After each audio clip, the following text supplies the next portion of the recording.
Comandante Vilas Boas. Deixa eu acrescentar uma coisa aqui, trazer uma informação para a nossa audiência. Às vezes a gente está falando rápido sobre alguns assuntos e eu acho que eu esqueço de trazer alguns números. Não é que eu esqueço, mas eu acho que não são relevantes. Mas só para vocês terem uma ideia do impacto desses mais de 100 bilhões, 109 bilhões que a Alemanha quer colocar, só para vocês terem uma ideia, vamos fazer uma comparação aqui com a Rússia, porque às vezes fica muito debate, às vezes eu vejo até no chat, não, pô, claro que o Putin não tem como ganhar da União Europeia, e aí o pessoal fala, não, claro que ganha. Só para vocês entenderem, vamos pegar 2024, lembrando que o Putin está em conflito lá, né? A Rússia investiu, peguei o número exato aqui, a Rússia investiu 400...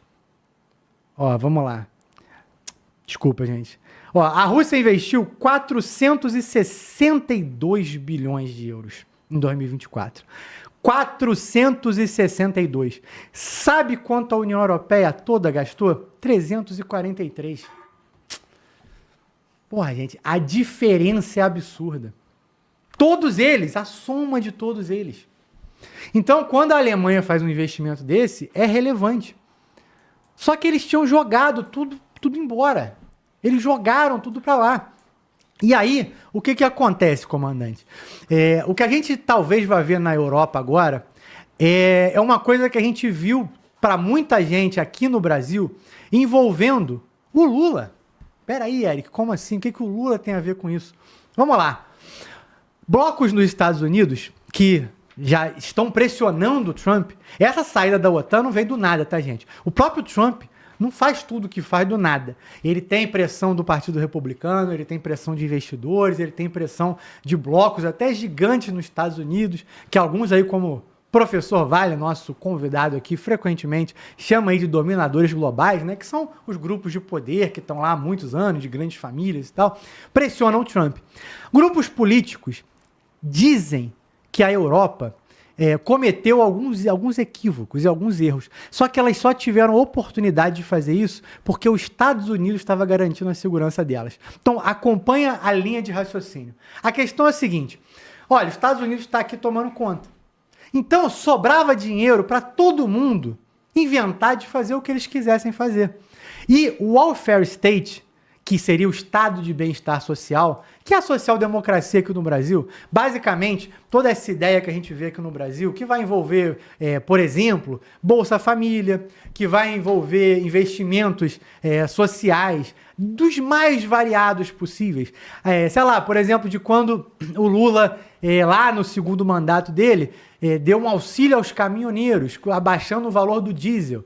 Pô, ele abaixou absurdamente o valor do diesel. Como? Porque o Estado estava bancando. Aí chegou no governo Dilma, não tinha como sustentar aquilo, o valor teve que subir. Só que o valor subiu, e aí aquele monte de caminhoneiro que passou a existir porque estava valendo a pena fazer frete, começou a falir.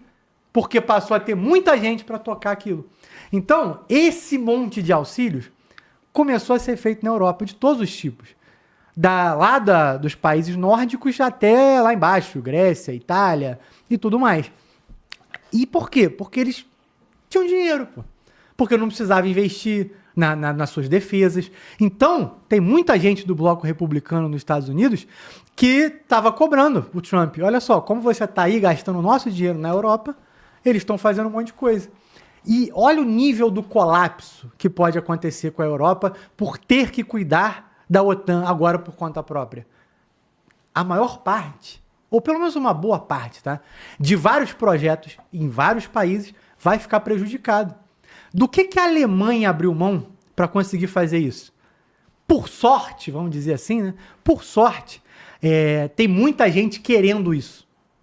O povo alemão, ele tem um pouco dessa questão de querer ser forte, de olhar para outros países e falar, poxa, esses países são fracos, são mais fortes que a gente, nós estamos sendo um país fraco. Então, as pessoas estão dando ok. É isso, pode tirar daqui, tira desse fundo, vamos ser um país grande e forte novamente.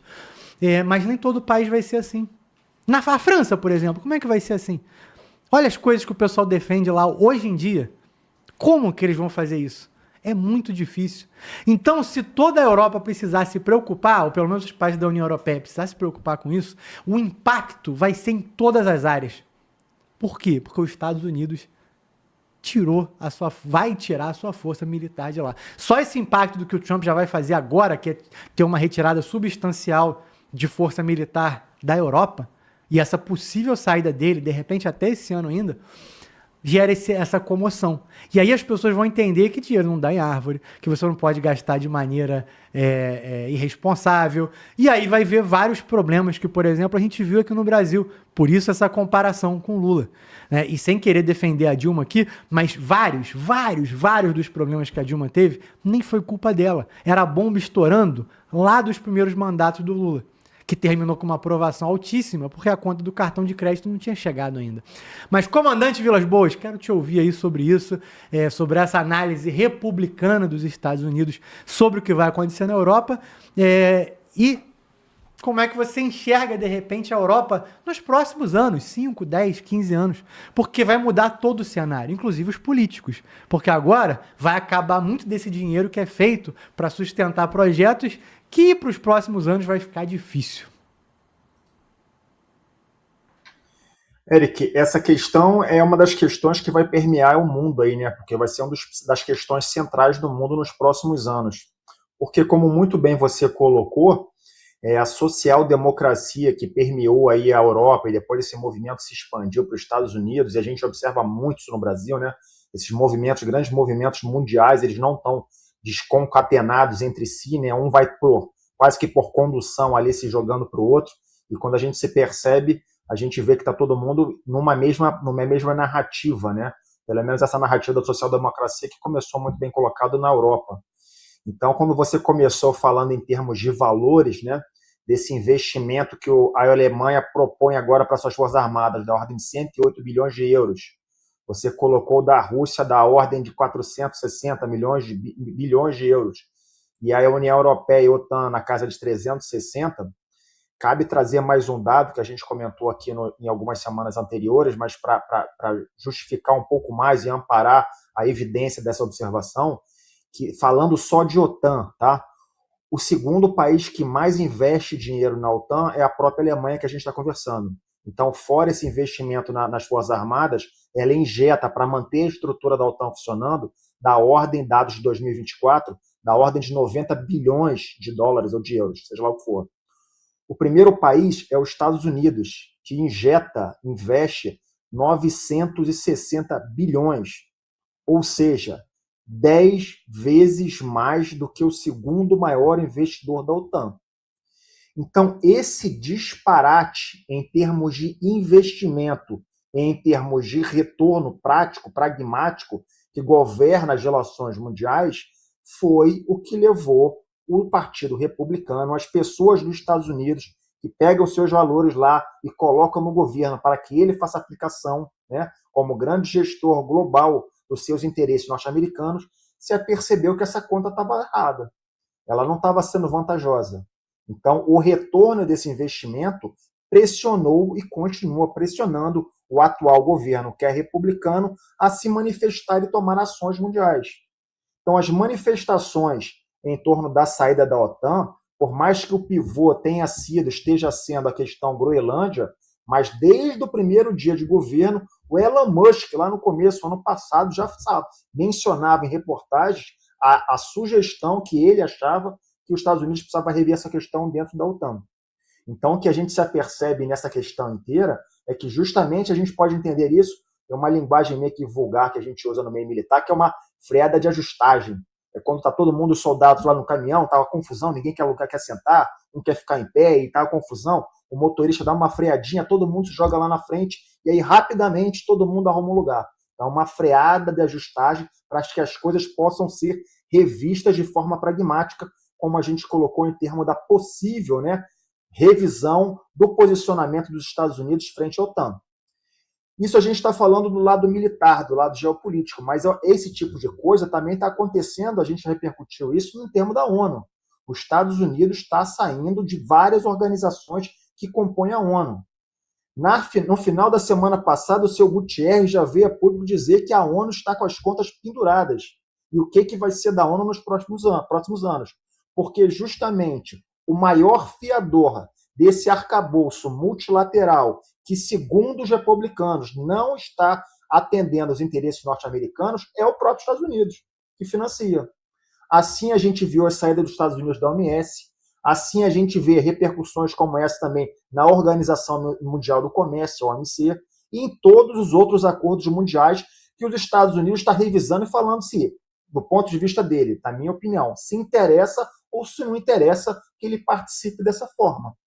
Então, sim, os Estados Unidos republicanos estão pressionando o seu governo, tá, basicamente o seu presidente, a revisar situações como essa. Então, isso não está acontecendo de uma forma muito simplória. Nesse arcabouço todo, como o Eric colocou, ele fez uma retrospectiva histórica da Alemanha muito interessante, por mais que tenha sido rápida, mas a importância, né, do DNA, da matriz histórica do povo germânico, ela é muito forte. Né? Isso não tem como negar.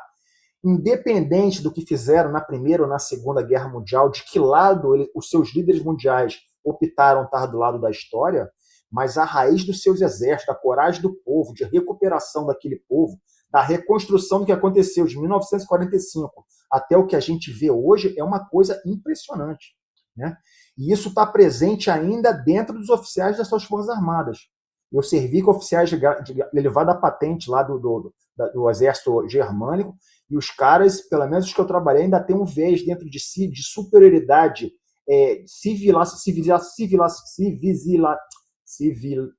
civilizacional muito grande. Tá? Até em alguns momentos nos constrangendo ali algum papo com o francês, com o espanhol, que era uma coisa meio agressiva. Mas eles têm essa vertente, esse DNA muito importante. O que aconteceu na Alemanha nos últimos anos, né? Eu me dou muito, isso é uma figura que pouca gente fala aqui, pelo menos nas mídias, que é a figura da Angela Merkel, né? Que foi chanceler do governo da Alemanha durante 4 mandatos, foram 16 anos, saindo acho que 2021, então foi de 2005 a 2021, o posicionamento dela enfraqueceu muito as Forças Armadas.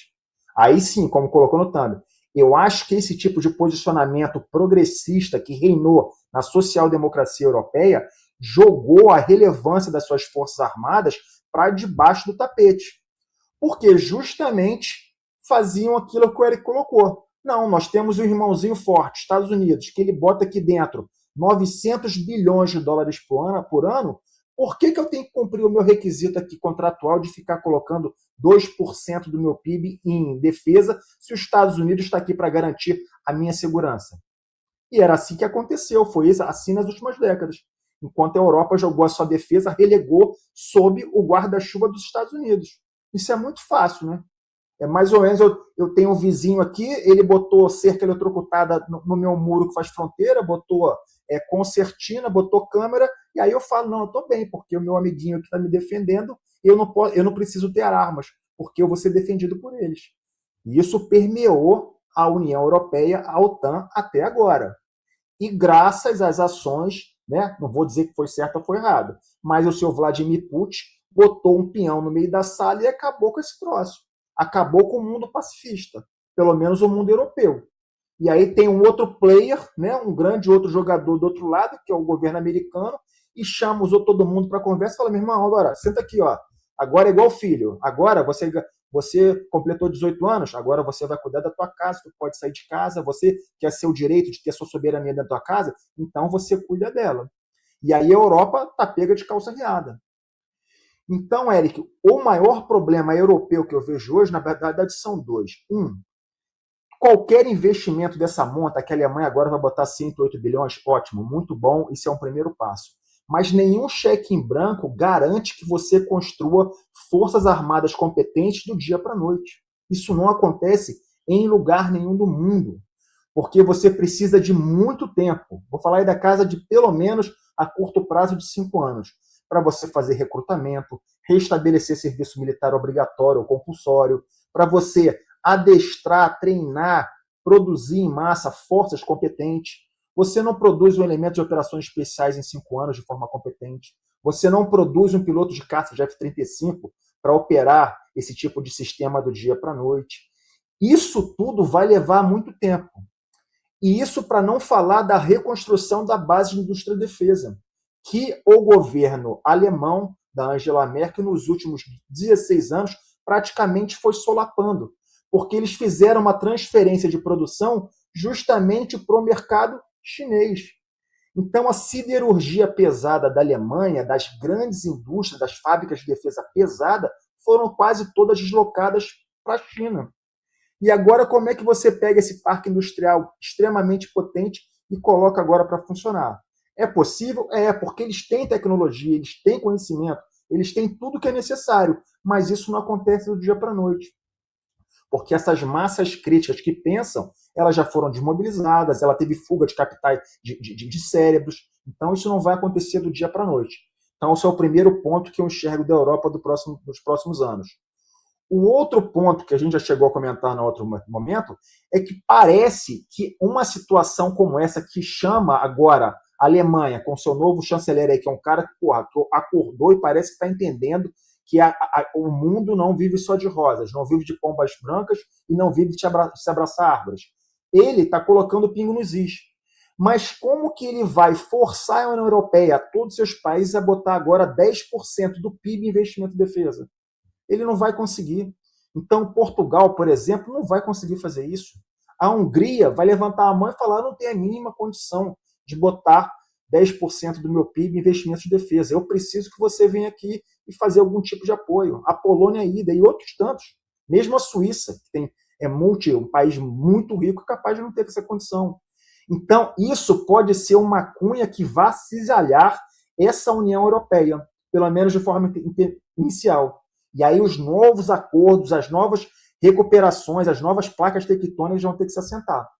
E a quem que interessa muito tudo isso? A Rússia. A Rússia está lá de cadeirinha vendo a União Europeia e a OTAN se fracionar, porque ele fez o seu movimento inicial no jogo de xadrez, o seu amigo Donald Trump apoiou do outro lado e agora a União Europeia está de calças na mão. Então, dinheiro, qualquer cheque em branco agora, nesse momento, é importante, mas não vai resolver esse problema de forma imediata, Eric. É isso, comandante. E fora o fato que existe a preocupação nessas discussões que sejam assinados acordos duradouros de comprometimento.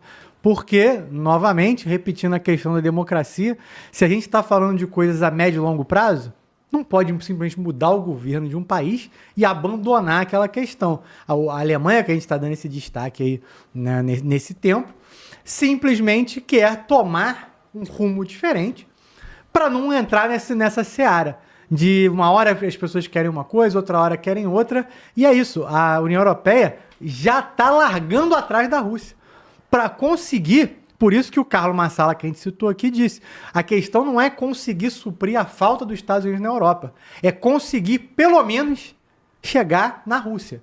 É conseguir, pelo menos, superar o investimento militar russo. Só que aí não é só superar o investimento militar russo, cá entre nós.